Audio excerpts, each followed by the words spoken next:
Good morning. Hey guys. Happy morning.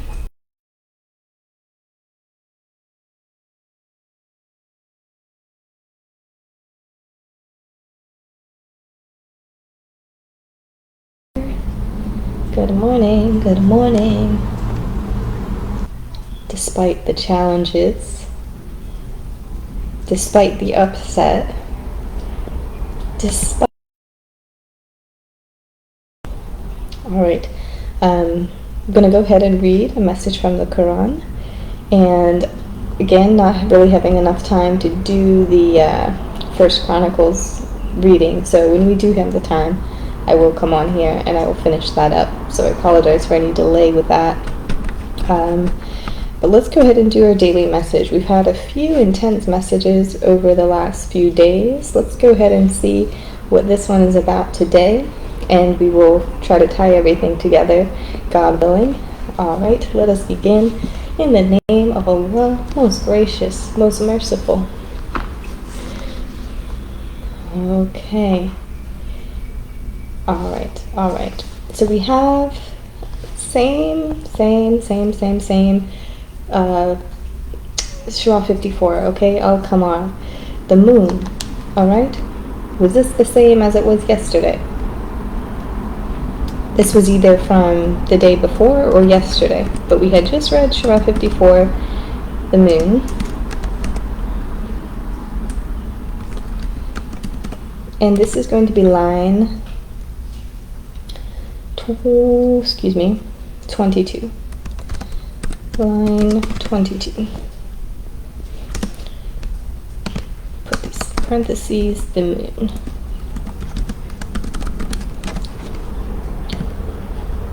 Okay, and it reads, "But we have indeed made the Quran easy to understand, and remember, then is there any that will receive admonition?"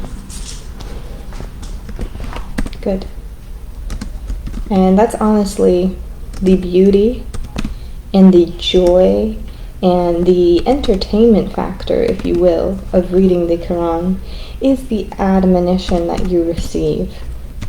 And we've talked a lot about admonition and how it can be an uncomfortable feeling. It's not always the best to feel like I'm doing something wrong. It's actually really it never is a good feeling. But we did talk about how that feeling itself is a gift.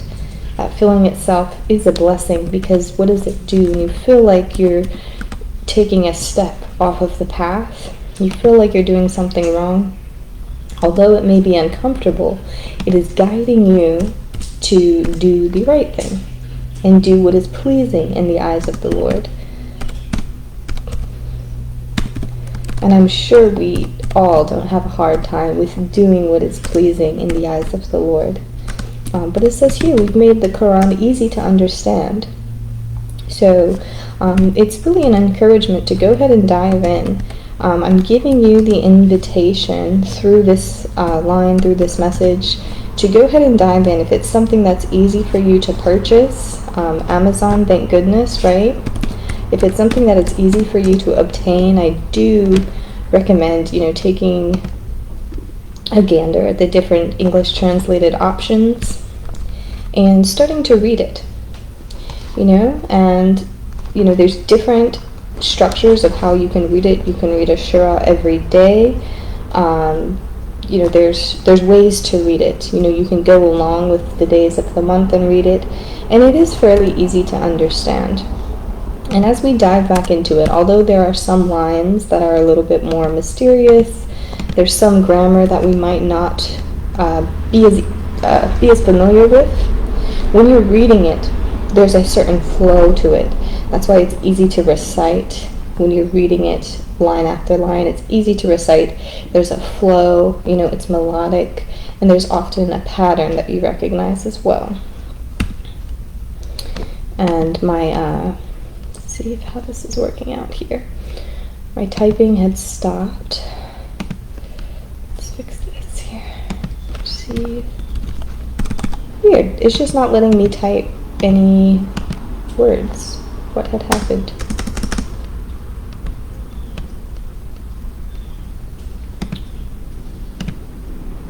Oh, here we go. Then they all go at once. Alright, let me go back. Okay, admonition. And it's asking, this is the question, right? This is the question. Then, is there any that will receive admonition? So, when you read, will you take it to heart? Much like I did. Okay, the first time I actually buckled down and read it, I told you I had a small version. A tiny little one. I've been carrying it around with me, packing it with me for some time. And then, all of a sudden, I had the inclination to start reading it. And once I began to read it, my mind was open, my mind was blown, just with the synchronicities that as I was reading it, I could really apply each surah to my own life. Of course, it was a time of great distress when I had started, but I kept that up. I continued it. I took it to heart. I received the admonition where it was due, and I can only wish that and hope that for you as well. So it is an invitation. Definitely go ahead and explore, even if it's just reading some online. It's nice when you have the physical copy, like with all things, but I would recommend it. So we're talking about receiving admonition, okay? And the line that we read yesterday, and this was from this same book. Okay, now that I'm looking down just a few lines, as we remember, the Talmud also rejected their warners, for they said, "What, a man, a solitary one from among ourselves? Shall we follow such a one? Truly, should we then be straying in mind and mad? Is it that the message is sent to him of all people among us? Nay, he is a liar, an insolent one. Ah, they will know on the morrow which is the liar and which is the insolent one." So that is the response. "For we will send the she-camel by way of trial for them. So watch them, O Salih, and possess thyself in patience. And tell them that the water is to be divided between them, each one's right to drink being brought forward by suitable turns." But they called to their companion, and he took a sword in hand and hamstrung her. Ah, how terrible was my penalty, my warning! For we sent against them a single mighty blast, and they became like the dry stubble used by one who pens cattle. And it ends with, "And we have indeed made the Qur'an easy to understand and remember. Then is there any that will receive admonition?"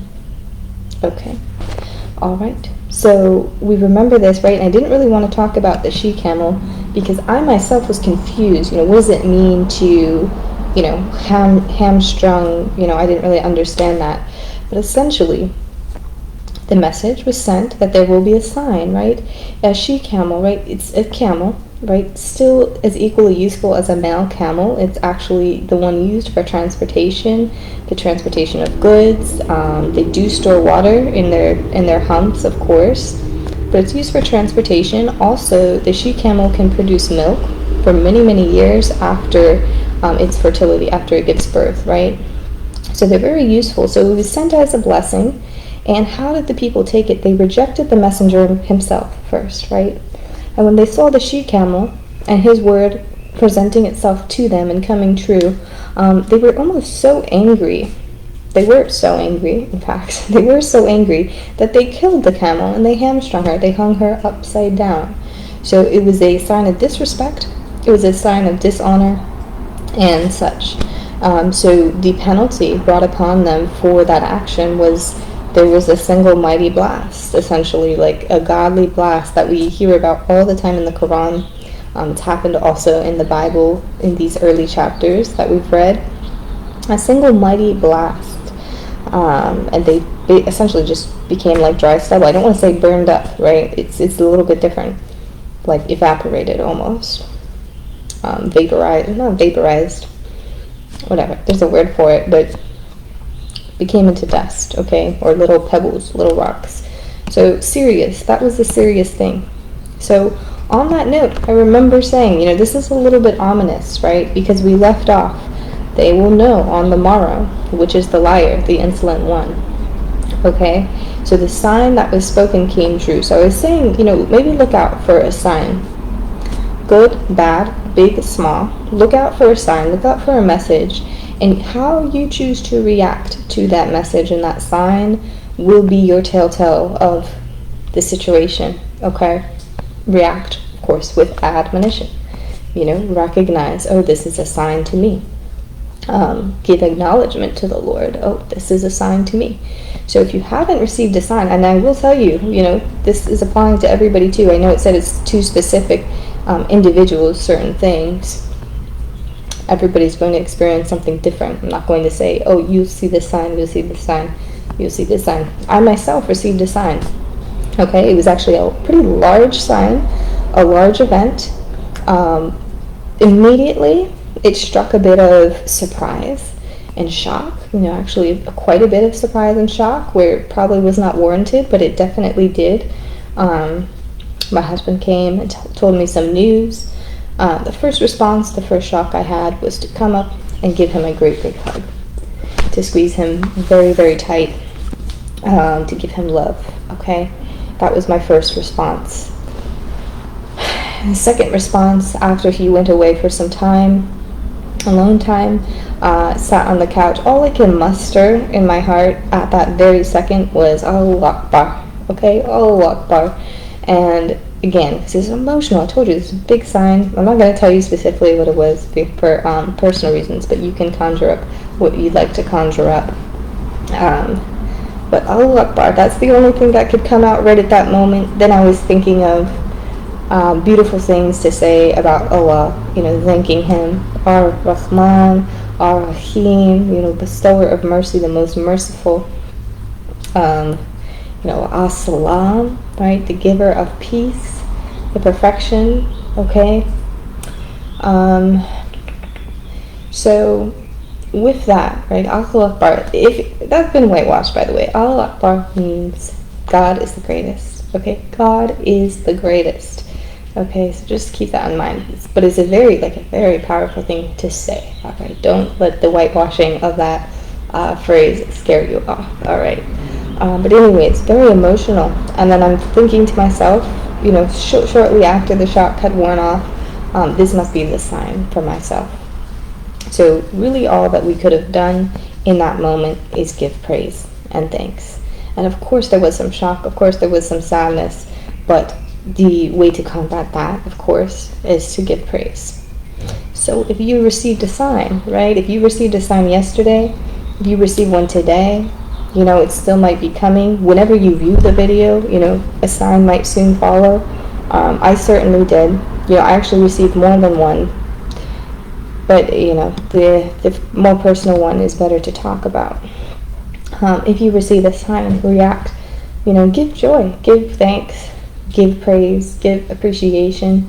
That's pretty much all I have to say. Don't do what these people of Talmud did and kill off any emotion, kill off the camel. Don't kill off the sign. Don't push it away. Don't disregard.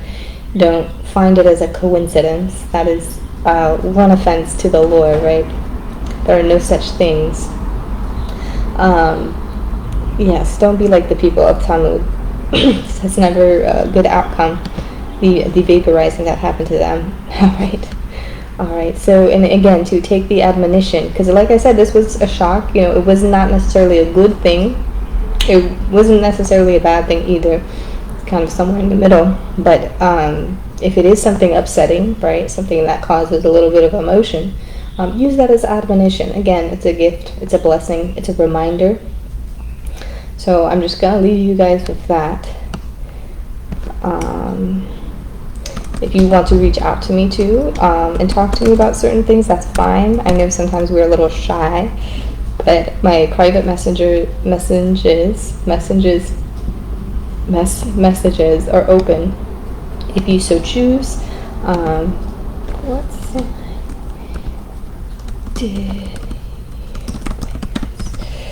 Okay. And again, if I didn't receive a sign, I would have come on here this morning and kind of just went on with everything, brushed off yesterday's message, brushed off the message before. I wouldn't have held on to that. but it did come. So yes, keep on the lookout if you didn't experience something already that was just like, right. I know some of you did for sure. Not, I'm not sure of everybody who watches. I really don't know who watches or anything like that. So somewhat of a mystery to me. Anyways, yes, receive the admonition. I'll leave you with this, guys. God bless you. I'll be on to talk to you again sometime soon. All right. Have a great rest of your week. I'll see you soon. Bye.